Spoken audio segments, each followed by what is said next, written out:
कथा वथा करते हैं ये तो, और आप लोग हंस रहे हैं, पर कईयों को दोष दिखता है, कईयों को लगता है बोले कि ये तो केवल पाखंड है, इनका क्या है, तो अपनी क्या बोलते हैं उसको, दुकान खोल के बैठे हैं, लोगों को बुला रहे हैं या कर रहे हैं, लोगों को दिखता है। देखिए एक बात सुनो, वास्तव में वैष्णव दर्शन कहते किसको है? आपको माथे पर तिलक दिखाई दिया, गले में कंठी दिखाई दी, वस्त्र पहने हैं, धोती पहनी है, संत है तो जटाजूट है, नहीं तो शिखा है, वैष्णव आवरण दिखाई दे रहा, आप समझते हो कि यही वैष्णवता है? नहीं। हमारे ब्रज में एक बहुत अच्छी कथा याद आई है, ध्यान से सुनना। हमारे ब्रज में एक रसिक संत थे, निम्बार्क संप्रदाय के श्री भट्ट देवाचार्य जी।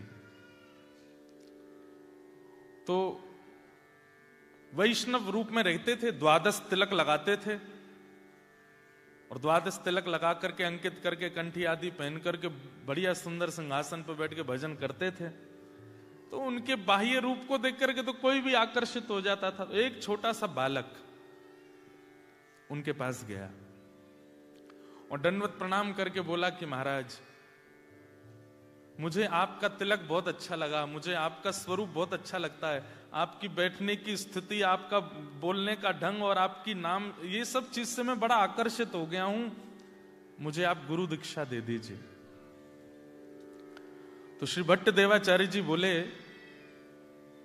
तुमको केवल हमारा तिलक, भजन, बोलने का तरीका और ये सभी प्रिय लगा है और तुम इसी से ही आकर्षित होकर दीक्षा लेने आ गए हो, 2 बार सोच लो। बोले मैंने सोच लिया, मुझे तो बस मेरे पलक झपकने का मन नहीं होता, आपको देखता रहूं, ऐसा लगता है कि आपका मुखमंडल कितना सुंदर है, आपके नेत्र कितने सुंदर हैं, आप कितने बढ़िया लगते हो, आप ही मुझे दीक्षा दे दीजिए। तो भट्ट देवाचार्य जी बोले ठीक है, मैं एक प्रश्न करूंगा, उसका उत्तर सही देना। बोले बताइए। बोले तुमको मेरे अलावा और क्या दिख रहा है? तो बालक बोला, आप दिख रहे हैं, आपका आसन दिख रहा है, आपका तिलक दिख रहा है, आपके सामने पोथी रखी है वो दिख रहा है, आपके हाथ में माला है, आपकी शिखा दिख रही है, आदि आदि जो जो बाह्य रूप था वो सब बता दिया। तो भट्ट देवाचार्य जी हंसे और बोले, अभी तुम दीक्षा के योग्य नहीं हो। चरणों में गिर गया, रोने लगा, बोले आप दे दीजिए ना दीक्षा, मैं और प्रयास करूंगा, अच्छा निखरने की कोशिश करूंगा। तो भट्ट देवाचार्य जी बोले, दीक्षा के बाद मैं कोई आज्ञा करूंगा तो तुम मानोगे? बोले हाँ मानूंगा। तो बोले मैं पहले आज्ञा कर देता हूं, बाद में दीक्षा दूंगा। बोले क्या आज्ञा है? बोले मानोगे? बोले पक्का मानूंगा। ध्यान से सुनिएगा। तो भट्ट देवाचार्य जी बोले, गोवर्धन चले जाओ और 12 साल तक नित्य परिक्रमा करो, रोज परिक्रमा, और 12 साल तक बेनागा परिक्रमा करके लौट के आओगे, तब हम तुमको दीक्षा देंगे।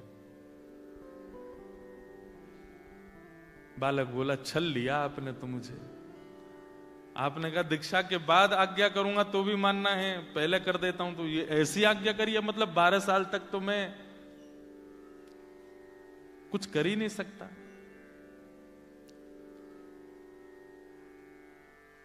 लेकिन गुरु आज्ञा मान करके वो बालक 12 साल के लिए गोवर्धन चले गए और नित्य परिक्रमा लगाते, इतनी निष्ठा। अब देखो आजकल तो गुरु लोग परीक्षा लेते ही नहीं है। आपसे किसी ने ऐसे कह दिया होता तो आप क्या करते? बोले सुनो, बहुत बतेरे गुरु बैठे हैं, हम कहीं और चले जाते हैं। हाँ ये भी कोई बात है? 12 साल की परीक्षा ले रहे हो आप हमारी।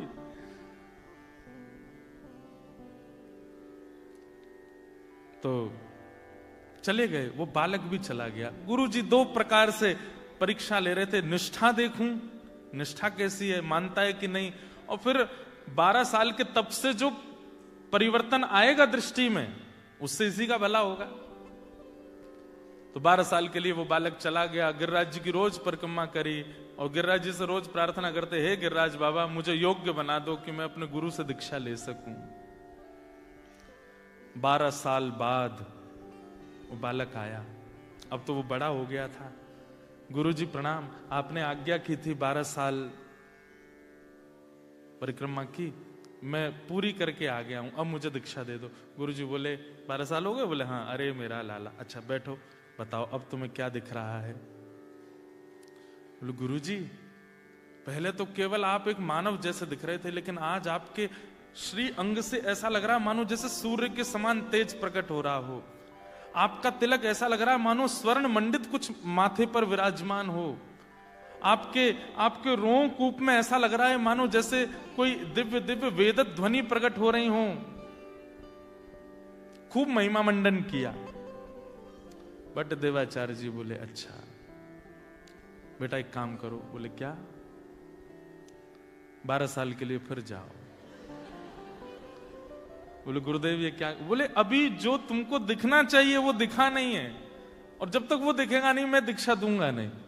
बहुत रोए, बोले कि भगवान ऐसा मत करो, मैं बहुत तड़प के आया हूं। बोले जो भी हो, अगर मुझसे दीक्षा चाहिए तो 12 साल और जाओ।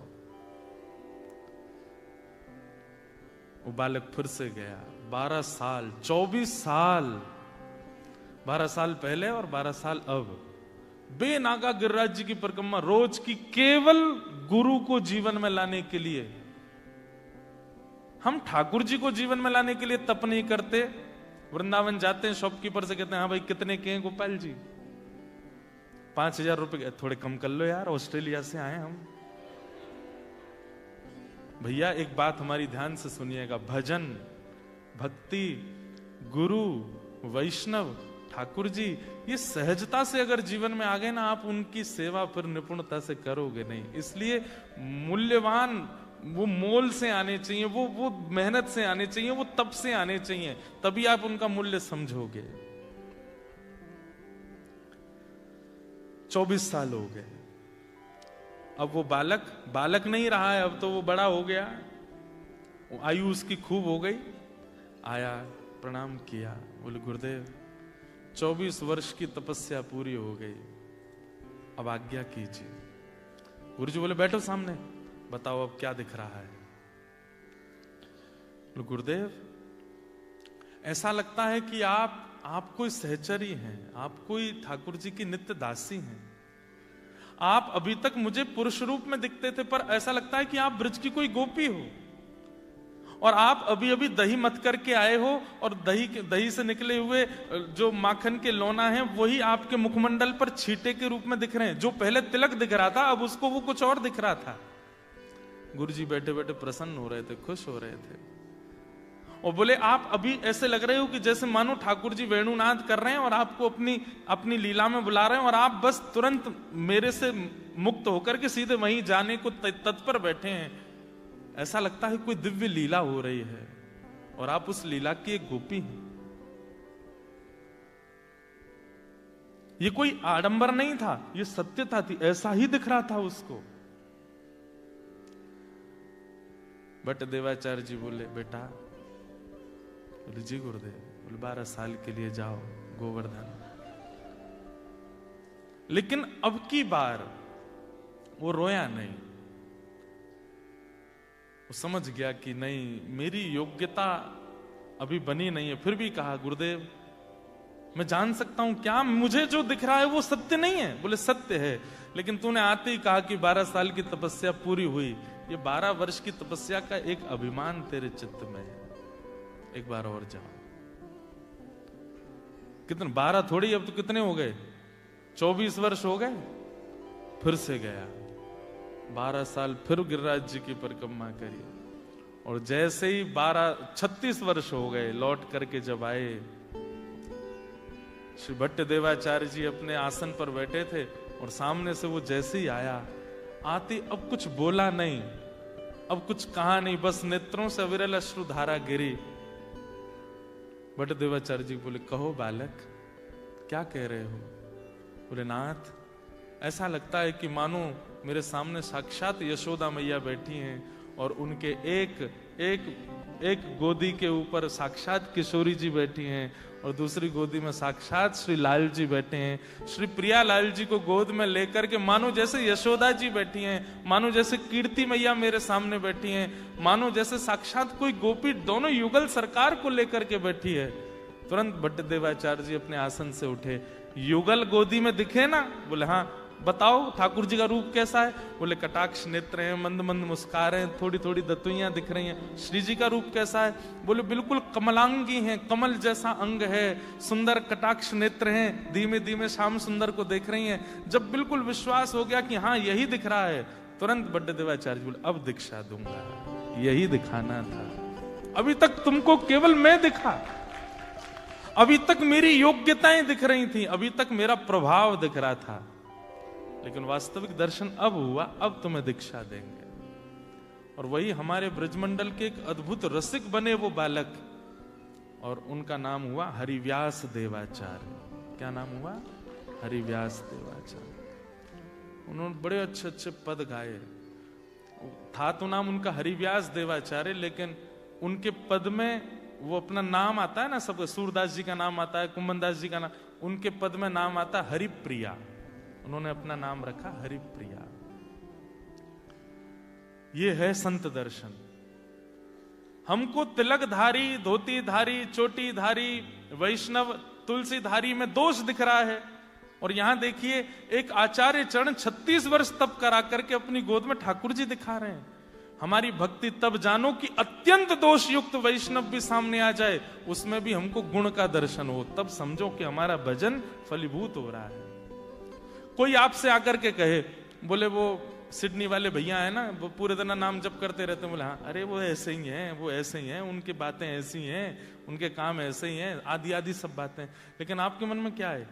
भैया देखो मेरे सामने उनकी निंदा मत करो, ठीक है वो होंगे जैसे भी हों, पर मुझे उनके बारे में ऐसा मत बोलो। ऐसी स्थिति जब हो जाए, दोष अन्यस्य दोष गुण चिंतन माश मुक्त्वा, दूसरे के दोष और गुण सुनने में आपकी रुचि बंद हो जाए, तब समझो कि आप वैष्णव हो, आप भक्त हो। अरे मेलबर्न वाली है ना, वो ऐसे ऐसे करती है, अच्छा मुझे लग तो रहा था पहले से। उसी समय आपने अब तक जितना भजन किया ना, सब नष्ट हो जाता है। अरे भैया उसको न्याय ठाकुर जी देंगे, आप उसमें दोष मत देखिए, आप उसमें कुभाव मत देखिए। हम कथा करते हैं तो कई अन्य कथाकार वो कभी कभी कुछ गलत भी बोलते हैं, ये तो ऐसे हैं, ये तो वैसे हैं। अब मुझे कोई आके बोलता, बोल महाराज जी वो वाले महाराज जी आपके लिए ऐसा ऐसा कह रहे थे, तो मेरे मन में भाव आता, मैं देखो एक मेरी बात सुनना भाई, वो भी कथा करते हैं ना, बोले हाँ उनको व्यासपीठ मिली है, इसका मतलब क्या? उनमें कोई गुण है, ठाकुर जी ने कोई गुण देख के उनको व्यासपीठ पर बैठाया है, इसलिए वो क्या कहते हैं मुझे उसकी चिंता नहीं, पर वो स्मरण तो करते हैं ना मेरा, भले ही दोष भाव से करते हैं, उनको याद तो आती है ना हमारी, आने दो। ऐसे विचार बनाओ, ऐसा एक हरि व्यास उनका एक पद सुना दें, जिनकी 36 वर्ष की तपस्या थी। 36 वर्ष में वास्तव में गुरु जी ने उनको हरिव्यास देवाचार्य बनाया। उनका एक बहुत सुंदर, ऐसे तो बड़े सुंदर सुंदर पद हैं उनके, लेकिन एक बहुत सुंदर पद है, जीवन धन राधा वल्लभ लाल, जीवन धन राधा वल्लभ लाल, जीवन धन राधा वल्लभ लाल, जीवन धन राधा वल्लभ लाल, कृष्ण वल्लभा रसिक राधा, कृष्ण वल्लभा रसिक राधा। एक बात सुनिए, मुझे बहुत आश्चर्य हो रहा है कि मैं ऑस्ट्रेलिया में ये सब भाव सुना रहा हूं। ये ढूंढने से नहीं आते, भारत में कई जगह पर कथा करने पर निश्चित ही आपको अभिमान हो इसलिए नहीं बोल रहे हैं, यहाँ जरूर वैष्णव रसिक जन बैठे हैं, तभी ये भाव प्रकट हो रहे हैं, तभी ये भाव आ रहे हैं। गाइए मेरे साथ में, बहुत अच्छा स्वर है आपका। कृष्ण वल्लभा रसिक राधा, कृष्ण वल्लभा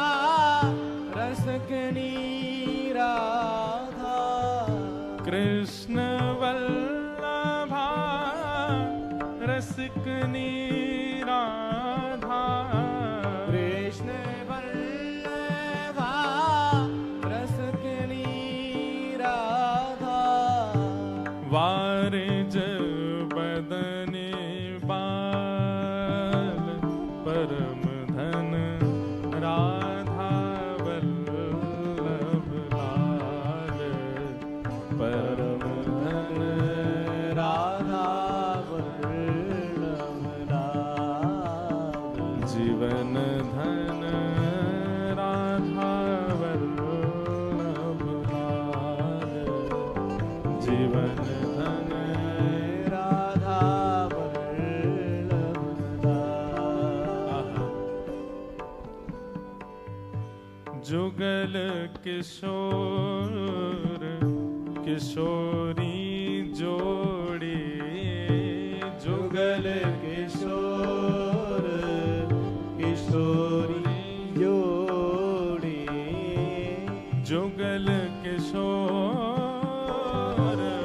किशोरी जोड़ी, जुगल किशोर किशोरी जोड़ी। कैसे हैं?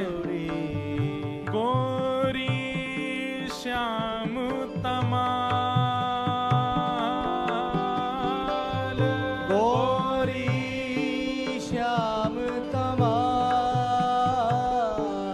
हे गोरी श्याम तमाल, ओ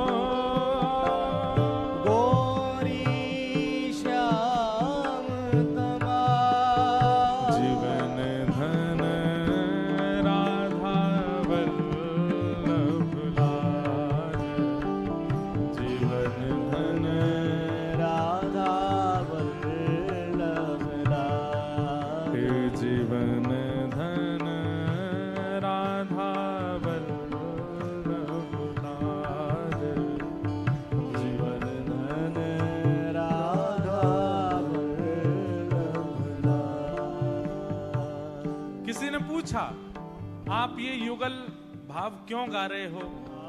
जीवन धन राधा वल्लभ लाल, उनकी रूप माधुरी का वर्णन कर रहे हो। गौरी श्यामा जी हैं। तमाल, तमाल एक वृक्ष है। आप लोग जब 84 कोस की व्रज यात्रा करेंगे ना, तो बीच बीच में तमाल वृक्ष आते हैं, तो कहीं कहीं ऐसी आज्ञा करते हैं कि इस वृक्ष को हृदय से लगाओ। तो तमाल वर्ण के जो वृक्ष हैं वो कृष्ण का ही रूप माने जाते हैं।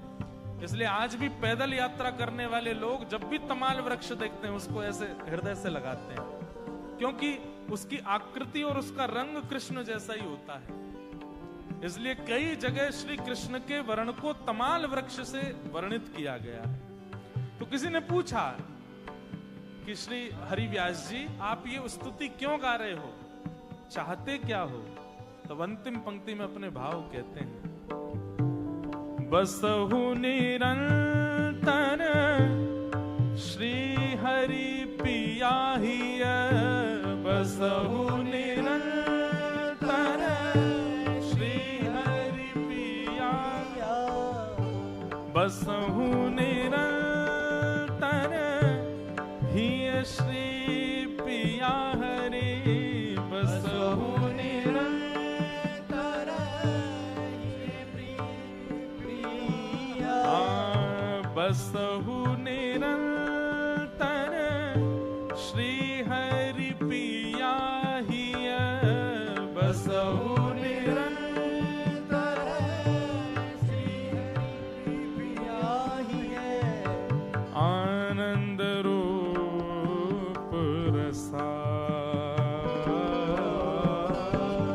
आनंद रूप रसा, जीवन धन राधा वल्लभ लाल, जीवन धन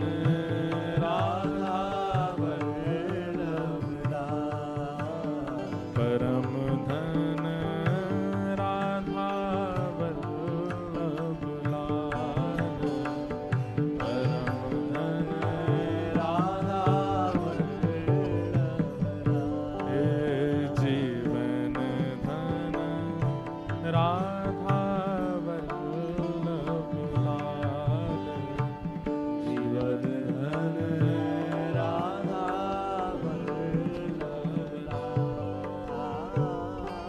लाल। बसहु निरंतर श्री हरि पिया हिय, बसहु निरंतर श्री हरि। हरि व्यास देवाचार्य जी का जो निकुंज का नाम है वो क्या है? हरिप्रिया। जब गुरु दीक्षा होती है ना तो गुरु जी भी एक नाम देते हैं। गुरु दीक्षा के बाद, गुरु दीक्षा के बाद गुरु जी जो नाम देते हैं ना, फिर ठाकुर जी आपको उसी नाम से ही जानते हैं। फिर आपका जो माता पिता के द्वारा प्रदत्त नाम है उससे आपको ठाकुर जी नहीं जानते। इसलिए हमारे यहाँ नियम कहते हैं कि जब दीक्षा हो जाए तो गुरु जी जो नाम दें, पूरी दुनिया में तो आप माता पिता वाले नाम को रखो, जॉब में भी उसी नाम को रखो, सोशल अकाउंट पे भी उसी नाम से रहो, दुनिया में उसी नाम से जाओ, पर जब जब ठाकुर जी के सामने जाओ अपने गुरु द्वारा प्रदत्त नाम से ठाकुर जी को प्रणाम करो। हे नाथ, हरिप्रिया दासी का आपको प्रणाम। अब नाम आपका भले ही कुछ भी है, लेकिन गुरु जी ने हरिप्रिया दासी रखा है तो उसी नाम से प्रणाम। बड़े बड़े रहस्य हैं भैया। जब आप अपना गुरु प्रदत्त नाम बोलते हैं ना ठाकुर जी के आगे, फिर ठाकुर जी के मन में इच्छा प्रकट होती है कि अरे ये उस परंपरा के शिष्य हैं, चलो इनको अब निकुंज का आस्वादन कराया जाए। आप अनुभव करेंगे कि कभी कभी स्वप्न में, कभी कभी भाव में, कभी कभी इमेजिनेशन में ठाकुर जी की लीलाएं दिखेंगी। क्योंकि गुरु क्या करते हैं, हाथ पकड़ करके संसारी भाव से निकुंज में प्रवेश कराते हैं। इसलिए हरिव्यास देवाचार्य जी का निकुंज का नाम क्या है? हरिप्रिया। तो वो क्या कह रहे हैं? बसहु निरंतर हिय श्री हरिप्रिया, आनंद रूप रसाल जीवन धन राधा वल्लभ लाल। तो अब एक प्रश्न में पूरी कथा ही हो गई, लेकिन कोई हम विषय से बाहर नहीं गए हैं। जो वृत्रासुर का विषय है वो यही है, दासानुदासो भवतास्म भूयः। भैया एक बात सीधी हमारी अब स्पष्ट रूप से मेलबर्न वाले जान लो, सीधे ठाकुर जी के चरण मत पकड़ो।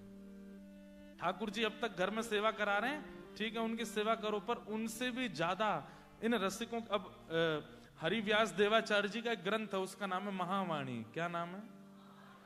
उसमें सुंदर सुंदर पद लिखे हैं, लीलाएं लिखी हैं ठाकुर जी की। और कोई योग्य हो तो उसको पढ़ सकता है, लीलाओं का आस्वादन कर सकता है।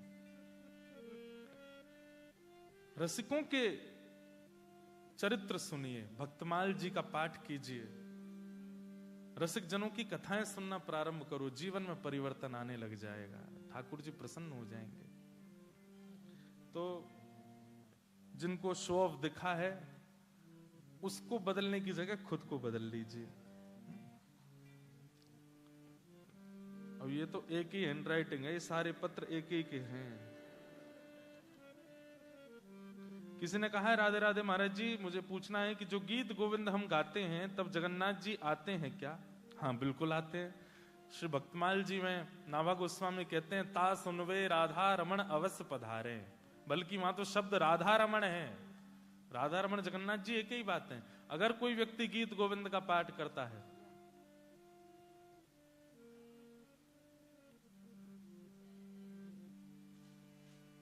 अभिनव जलधार सुंदर धृत मंदर धृत मंदर श्रीमुख चंद्र चकोर जय जय देव। अब देखो, बुरा नहीं मानना, जिनको याद नहीं है वो ऐसे देख रहे हैं, ये हुआ क्या, ये इन्होंने एक लाइन गाई सब क्यों गाने लगे।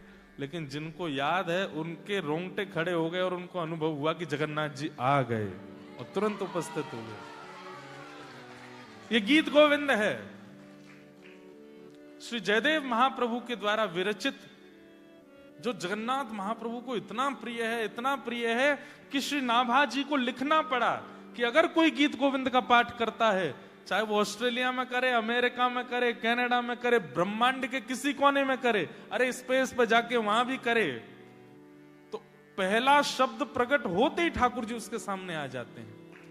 उसकी योग्यता नहीं है कि उसको दिखे ना, लेकिन भगवत उपस्थिति का एक सबसे बड़ा प्रमाण बताएं कि कोई भगवत बात हुई और उस बात को सुन के या उस भाव को सुन के आपके रोंगटे खड़े हो जाएं, समझ जाओ कि ठाकुर जी आ गए। दूसरा, नेत्र सजल हो जाएं तो समझ जाओ ठाकुर जी आ गए। तीसरा, आपकी जो द्वंद्व है, जो पीड़ा है, जो विचार हैं, वो सब शून्य हो जाएं, समझ जाओ ठाकुर जी आ गए। तो जिन्होंने ये भाव कहा है कि गीत गोविंद सुन के ठाकुर जी आते हैं, निश्चित आते हैं। क्या हम गीत गोविंद तब गा सकते हैं जब जगन्नाथ जी बीमार होते हैं? जगन्नाथ जी बीमार पड़ते हैं ना स्नान पूर्णिमा के बाद, क्योंकि ये भाव मन में इसलिए आया कि फिर बीमार भगवान जी को आना पड़ेगा। वाह, कितना सुंदर भाव है कि किसी का भाव है कि महाप्रभु जगन्नाथ जी जब बीमार पड़ जाते हैं तब नहीं गाना चाहिए, क्योंकि वो बेचारे बीमार हैं। अब कई लोगों के मन में प्रश्न आ रहा होगा, बताओ ये भी कोई बात है, जगन्नाथ जी बीमार पड़ते हैं? हाँ, पड़ते हैं। महाप्रभु जगन्नाथ जी मानव लीला करते हैं, मानवों की तरह लीला करते हैं, और बीमार पड़ने के बहुत सारे कारण हैं। उसमें एक कारण यह है, एक माधवदास नाम का भक्त था, वो नित्य दर्शन करने जाता था, लेकिन उसको रोग हो गया और वो दर्शन नहीं कर पा रहा था। तो ठाकुर जी बोले ठीक है, तुम्हारा रोग हम ले लेते हैं। एक तो उसके लिए ठाकुर जी ऐसे हो जाते हैं। दूसरा, एक रहस्य बताएं आपको, जगन्नाथपुरी में एकादशी नहीं होती। श्री जगन्नाथ भगवान एकादशी नहीं करते और ना किसी को करने देते हैं, बल्कि जगन्नाथपुरी में नियम है कि एकादशी वाले दिन तो आकंठ पाना चाहिए और दिन से ज्यादा, ये नियम है। अगर कोई व्यक्ति एकादशी का नियम पालन करता है जगन्नाथपुरी में, ठाकुर जी टेढ़ी टेढ़ी नजर से देखते हैं उसको, बोले दारी के बाहर जाके कर, यहां मत करे, यहां तो खूब खा चकाचक। अच्छा, उसके पीछे कारण, एकादशी पर अन्न नहीं पाया जाता, और अन्न जो है वो मानव के द्वारा बनाया जाता है, मानव के द्वारा सिद्ध किया जाता है। पर जगन्नाथपुरी में जो प्रसाद है वो महाप्रसाद है, और उसको लक्ष्मी मैया बनाती हैं। लक्ष्मी जी का हाथ स्पर्श होने के बाद वो अन्न नहीं रहता, वो प्रसाद हो जाता है। इसलिए प्रसाद से एकादशी नहीं टूटती है, इसलिए महाप्रसाद पाया जाता है। हम आपको एक बात निवेदन करके कह दें, आप एकादशी नियम करते हैं और उसी समय वृंदावन से कोई आया और राधा वल्लभ जी, राधारमण जी का प्रसाद आपके घर एकादशी को लेकर के आया। अब नियम है कि प्रसाद हाथ में आवे तो इतना विलंब भी नहीं करना चाहिए कि मैं शाम को पाऊंगा या रात को पाऊंगा या थोड़ी देर बाद। कहते हैं कि कोई कहे कि लीजिए वृंदावन से तुरंत खोल करके, भले ही कैसा भी लगे, तुरंत ले, एक दाना तो रखे ही लीजिए मुख में। ये प्रसाद का नियम है। इसके पीछे कारण बताते हैं, बोले तुमने छोड़ दिया, 1 घंटा बाद पाएंगे, अगले आधे घंटे में मृत्यु हो गई तो, प्राण निकल गए तो।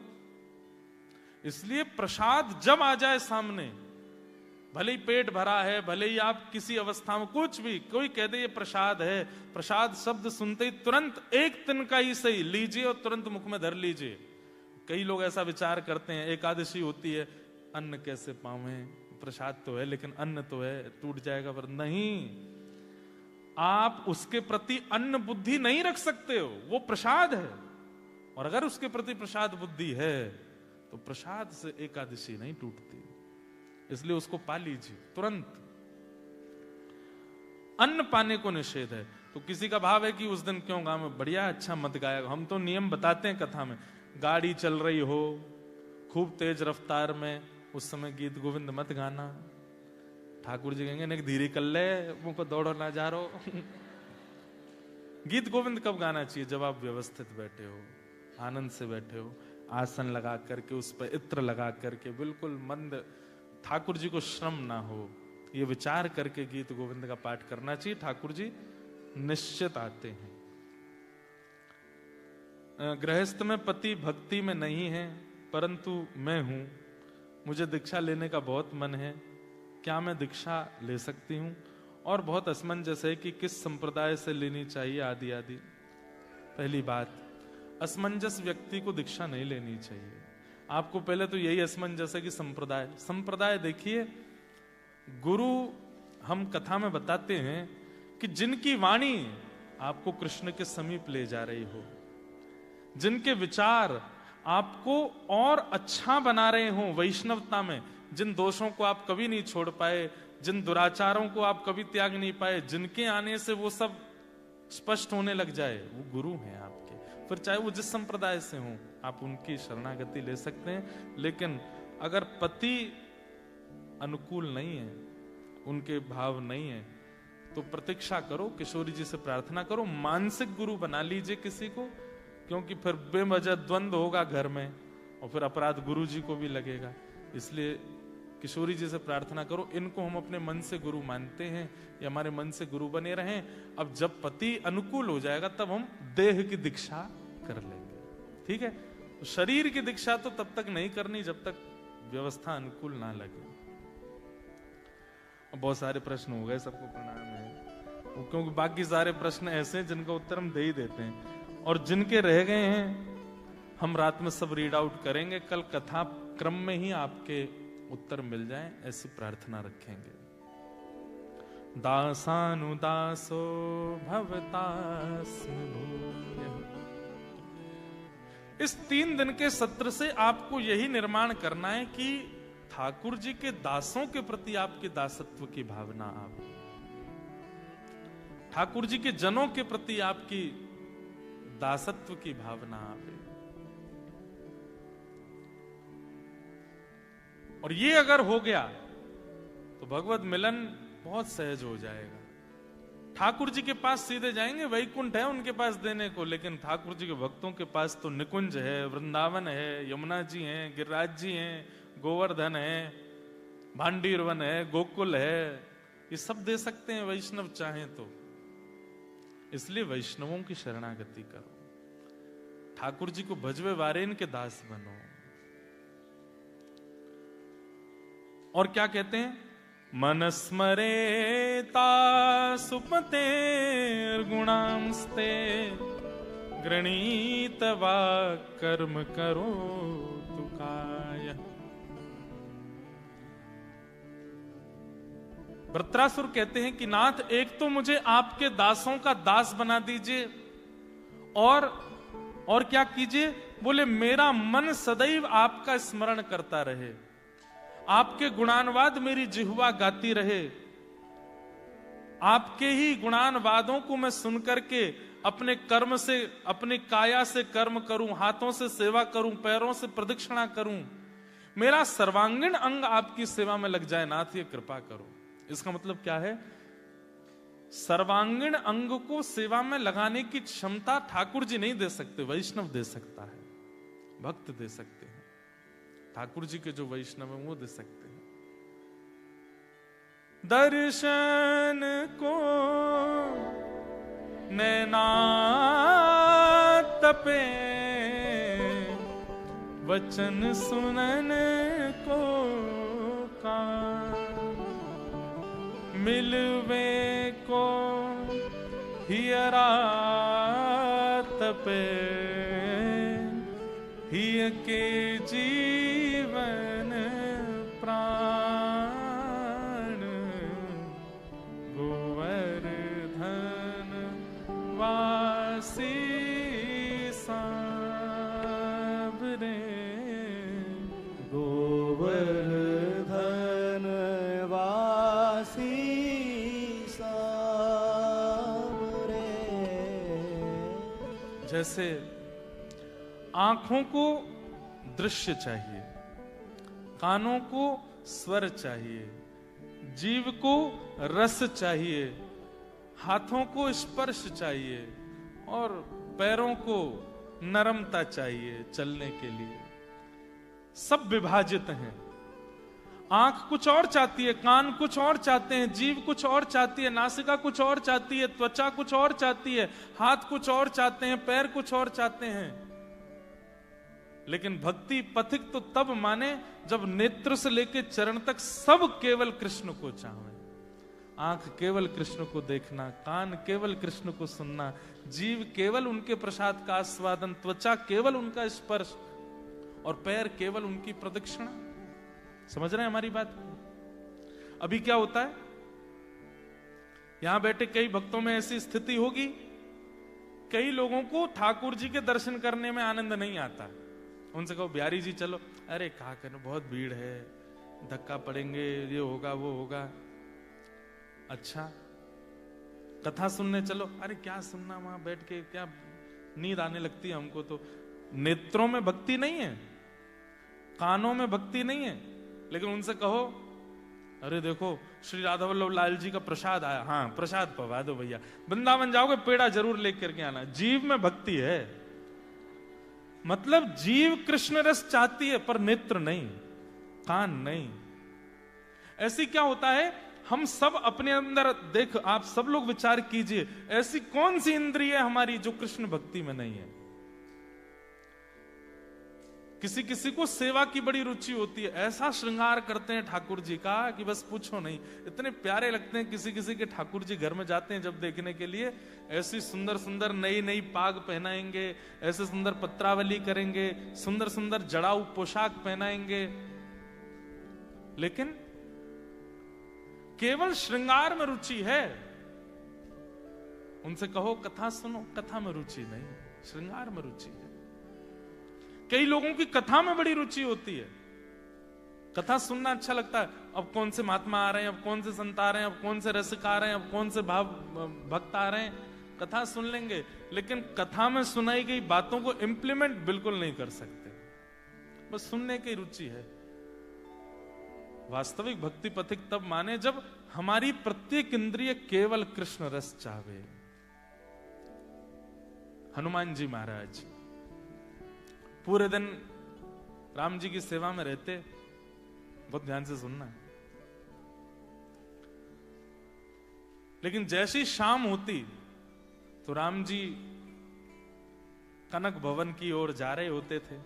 पूरे दिन रहते बानरों के बीच में, सभा के बीच में, प्रजा के बीच में, लेकिन संध्या में तो वो फिर अपनी गृहिणी के पास और फिर निज जीवन जीते हैं जो बहुत प्राइवेट है, प्राइवेसी रहती है वहां पे। तो हनुमान जी महाराज शाम होते ही बड़े व्याकुल हो जाते हैं, बोले अब राम जी चले जाएंगे, अब राम जी अंदर चले जाएंगे, अंतःपुर में चले जाएंगे, और अंतःपुर में केवल सीता जी जाती हैं और कुछ सखियां जाती हैं, हम लोगों का तो प्रवेश वर्जित है। हनुमान जी बेचारे, उनका मन होता है मैं एक क्षण के लिए भी राम जी से दूर ना रहूं, लेकिन रात्रि होते ही राम जी जैसे ही कनक भवन में जाते हैं, हनुमान जी महाराज द्वार पर खड़े हो जाते हैं, और जब तक राम जी भीतर जाते दिखते रहते हैं, देखते रहते हैं, और जैसे ही राम जी कहीं मुड़े, दिखने बंद हुए, फिर हनुमान जी का रोना शुरू होता। दिन पूरी रात रोते रहते हैं जब तक राम जी सुबह आ ना जाएं, इतने व्याकुल। एक दिन हनुमान जी महाराज राम जी से बोले, भगवान आप रात्रि में हमको सेवा में ले चला कीजिए, हमको भी ऐसी कोई योग्यता दीजिए कि हम भी आपके अंतःपुर में जा सकें। तो राम जी बोले, देखो हमारा तो मन है कि तुम चला करो, लेकिन वो अंतःपुर है ना, वहां वो हमारी पत्नी है सीता जी, वहां हम राजा नहीं है, वहां हम भगवान नहीं है, वहां पर हम प्रभु नहीं है, वहां पे हमको फिर उसी भाव से रहना पड़ता है, तो इसलिए वहां बहुत सीमित लोग ही जाते हैं। हनुमान जी बोले, मैं उस रूप में भी आपको प्रभु ही मानूंगा, आप मुझे ले चला करो। बोले इसकी आज्ञा सीता जी देंगी, उनसे ही लो, हमारे वश में नहीं है अंदर का काम। सब पतियों की लगभग ऐसी स्थिति है, बाहर की आज्ञा तो सब दे सकते हैं, पर भीतर की आज्ञा तो पत्नी ही दे सकती है घर के। तो हनुमान जी महाराज के बड़े लाडले, सीता जी के बड़े लाडले हनुमान जी, सीता जी के चरणों में बैठ गए, बोले हे किशोरी जी, क्या बात है वत्स, माँ मुझे भी आज्ञा दीजिए ना, मैं भी कनक भवन में आया करूं, रात्रि की सेवा में मैं भी रहा करूं। ये सब सहचरियां भीतर जाती हैं, कोई चमड़ उड़ाती है, कोई पंखा करती है, कोई वीणा बजाती है, कोई भोग परोसती है, कोई कुछ, मुझे भी आप सेवा दीजिए ना, मैं भी रहूं। तो सीता जी बोली, कितना अनुचित लगेगा, इतनी सखियों के बीच में एक बानर डोला है, ऐसे नहीं चलेगा। पूरे दिन राम जी तुम्हारे पास रहते हैं, थकते नहीं हो तुम? बोले कि अरे इसमें थकान हो जाए तो फिर हमारी भक्ति कैसी? हमें तो पीड़ा होती है कि रात क्यों हो जाती है, राम जी चले जाते हैं हमारी आंखों से दूर। मीराबाई का एक पद है, गाइए। दरस बिन दुखन लागे नैन, दरस बिन दुखन लागे, दरस बिन दुखन लागे नैन, दरस बिन दुखन लागे, दरस बिन दुखन लागे नैन, दरस बिन दुखन लागे। जब ते तुम बिछुड़े प्रभु मोरे, जब ते तुम बिछड़े प्रभु मोरे, जब ते तुम बिछुड़े प्रभु मोरे, जब ते तुम बिछड़े प्रभु मोरे, कबहु ना पायो चैन, कबहु ना पायो चैन, दरस बिन दुखन लागे नैन, दरस बिन दुखन लागे। हमारे ऐसी स्थिति हमारी नहीं होती है। महाराज श्री राधा वल्लभ लाल जी का दर्शन कर रहे हैं और अचानक से पुजारी जी ने पर्दा कर दिया और आप भाव विह्वल होकर के, व्याकुल होकर के, मूर्छित होकर गिर गए। कभी हुआ ऐसा? नहीं हो सकता, क्योंकि अभी तक ठाकुर जी केवल नेत्रों में बसे। जिस दिन प्राणों में बस जाएंगे ना, उस दिन ऐसा ही होगा कि एक क्षण के लिए कोई आपको ठाकुर जी से दूर करे तो आप ऐसे छटपटाएंगे जैसे बिन जल बिन मछली। बंधुओं देखो, हमारे प्राण कहां बसते हैं? धन में बसते हैं। कोई हरण कर ले धन, कितने लोग प्राण त्याग देते हैं धन के लिए। हमारे प्राण कहां बसते हैं? अन्न में बसते हैं। अन्न नहीं मिले तो प्राण निकल जाएंगे। हमारे प्राण कहां बसते हैं? संसार की भौतिकता में बसते हैं। ये भौतिकता दूर हो जाए, प्राण निकलने को हो जाएंगे। ठाकुर जी को कोई कितना भी दूर कर दे, हम फिर भी जीवित रहते हैं। क्यों? प्राणों में ठाकुर जी नहीं। समझ आई बात?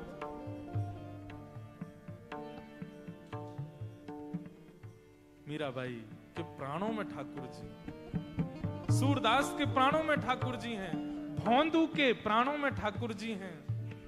ये जितने भक्तों के आप चरित्र सुनते हैं, इनके प्राणों में ठाकुर जी हैं। इसलिए ठाकुर जी के बिना ये रह नहीं सकते हैं। मछली के प्राण जल में बसते हैं, हमारे प्राण जिसमें बसते हैं उसके बिना ही हम छटपटाते हैं। ठाकुर जी के बिना छटपटाहट होती है? कभी नहीं होती, क्योंकि अभी प्राण बसे नहीं है। मीराबाई कह रहे हैं,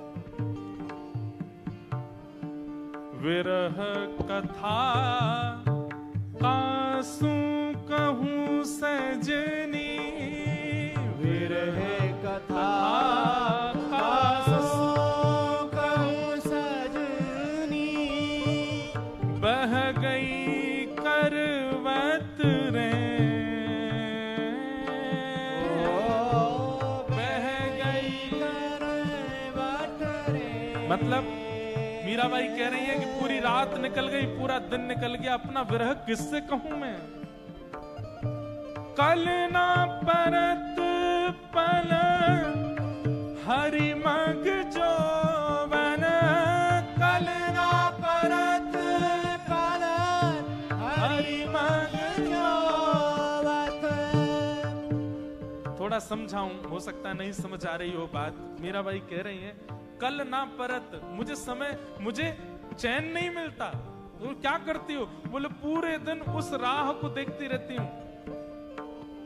देखो, मीराबाई का एक नियम था, मीराबाई बहुत वर्षों तक वृंदावन गई नहीं थी, बहुत आयु के बाद वृंदावन गई थी मीराबाई। तो फिर इतना प्रेम कैसे? तो मीराबाई रोज अपने भवन की छत पर जाती और उनको पता था कि किस दिशा में वृंदावन है, और उस दिशा की ओर देखती रहती थी कि यहीं रहते हैं मेरे श्याम सुंदर, यहीं रहते हैं मेरे प्रियतम।